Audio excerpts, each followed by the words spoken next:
พื่อเฮ็ดให้กงประชุมใหญ่ผู้แทนทั่วประเทศครั้งที่12ของพรรคประชาชนปฏิวัติลาวมีความสงบปลอดภัยรอบด้านพลจัตวาสาลีพุทธวงศ์รองหัวหน้ากรมใหญ่ตำรวจกระทรวงป้องกันความสงบทั้งปิ่นคณะรับผิดชอบป้องกันกงประชุมใหญ่ผู้แทนทั่วประเทศครั้งที่12ของพรรคประชาชนปฏิวัติลาวได้ให้สัมภาษณ์ในวันที่4 มังกร 2026 ว่ากรมใหญ่ตำรวจได้สุ่มใส่บรรจุกำลังดีซาเฉพาะลงประจำการป้องกันเวรยามอยู่บริเวณขอบเขตหอประชุมแห่งชาตินครหลวงเวียงจันทน์เริ่มแต่วันที่3 มังกร 2026 เป็นต้นมาโดยได้ประสานสมทบแน่นกับภาคส่วนที่เกี่ยวข้องของทุกภาคส่วนในการเป็นเจ้าการร่วมกันเฮ็ดเวียกงานป้องกันความสงบและความเป็นระเบียบเรียบร้อยเวียกงานป้องกันกองประชุมใหญ่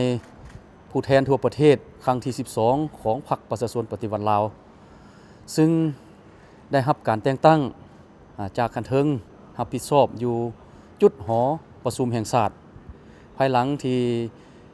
พวกเขาได้ถูกแต่งตั้งแล้วพวกเขาได้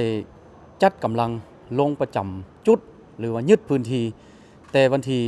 3 มังกร 2026 สำเร็จซึ่งพวกเขาได้มีการกะเกียมและก็มีการประสานสมทบกับภาคส่วนที่เกี่ยวข้องโดยเฉพาะแม้นกำลังจากกระทรวงป้องกันประเทศและก็กำลังท้องถิ่นโดยเฉพาะบรรดากองบัญชาการปกส.นครหลวงและก็บรรดาอำนาจการปกครองบ้านอ้อมข้างอยู่หอประชุมแห่งชาติดังกล่าวนี้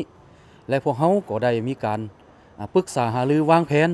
วางกำลังแบ่งความรับผิดชอบจุดป้องกันต่างๆวงนอกวงใน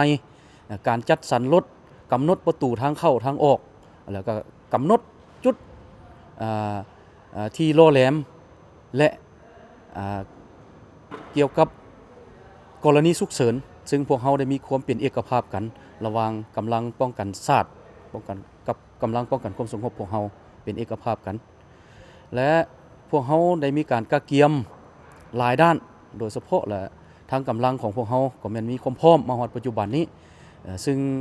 ผ่านการจัดตั้งปฏิบัติในระยะผ่านมาและพวกเขาได้มีการเวรยามลาดตระเวนตลอด24 ชั่วโมงอยู่ในบริเวณหอประชุมแห่งชาติของพวกเขาทั้งวงนอกวงใน